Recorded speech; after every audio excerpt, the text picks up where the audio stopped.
You don't know who you're going to get attacked by on the street. I mean, a high schooler, a little girl, she's more likely to get attacked by another girl in high school. I have a couple girls in class that are about 12 and 14. So case in point, one of them joined because she was being bullied at school. And she wanted to learn how to defend herself. You cannot choose who's going to be your attacker. You don't even know who's going to attack you. Those things that doesn't come in your door and tell you who's coming to do. Usually your attacker is the person that you don't expect. The little one can be your attacker because he gets strength of a weapon he can carry. I like the jiu-jitsu weapon. Hands, mind, legs. I appreciate where jiu-jitsu came from, and I appreciate where it's going. And I think we're at a very interesting and important turning point for the sport. I think it's really important that women have their own classes and their own open mat, and I think that's a huge deal. So in terms of importance, I see it as having game-changing importance for the sport. And again, it's a group effort. It's a collaboration. People are evolving their games together. Even if we all have individual styles, it's coming together is pushing everything forward.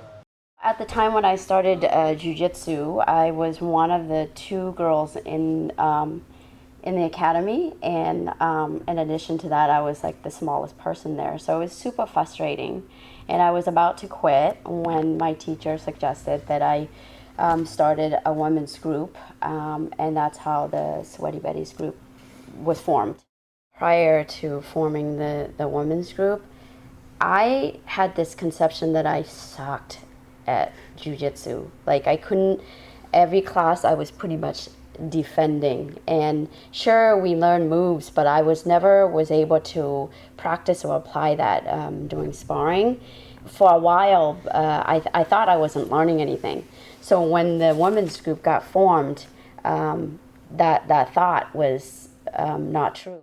One thing is a challenge during the regular classes, the non-open mat classes, is how do you include women and make them feel not a whole separate group, a whole separate class, a whole separate group of people, and so she started kind of telling me to use more like weight concepts. Don't say, okay, girls over here, guys over here, women over here, men over here. Because some women don't want to train with women all the time, and some people, they like to diversify their training partners, just like anything.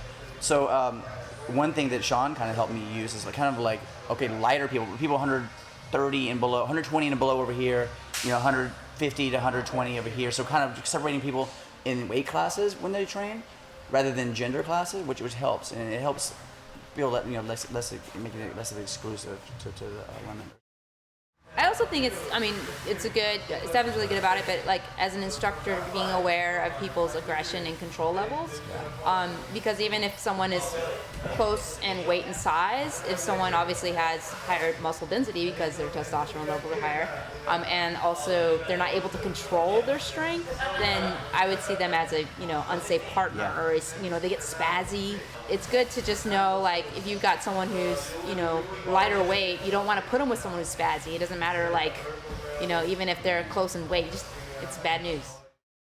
I've been in a situation myself, and I'm sure you have, Vaughn, to where we've been paired up with a guy, and it's just been way too much, way too overwhelming. They just don't want any part of being tapped by a girl or being dominated by a girl, and they'll do whatever it takes to stop. Aggression sometimes that the guy has, sometimes stop their progress, from learning, because they're thinking about like what they want. They're not thinking about like what they have to do. And the women, they don't have that much aggression, especially like testosterone, that I believe they focus more, on the technique. They focus more on the detail. They want to learn the mobility. They want to move. They want to get sweaty. They think about the workout, and they think about the fun of doing it.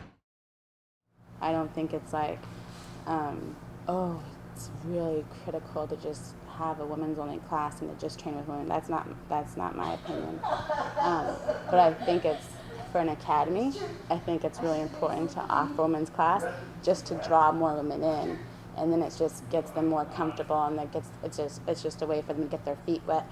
Maybe some women will only be comfortable training with women. That's fine.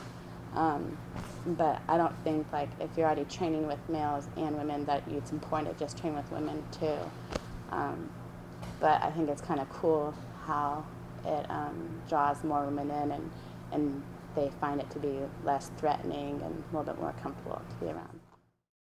The best women's open mats are ones that are run and promoted by women. And what I like about our open mat is that I like when you go in, the boys evacuate. You know, the guys, they get out of here. And I think that's really important, that it's a very closed environment.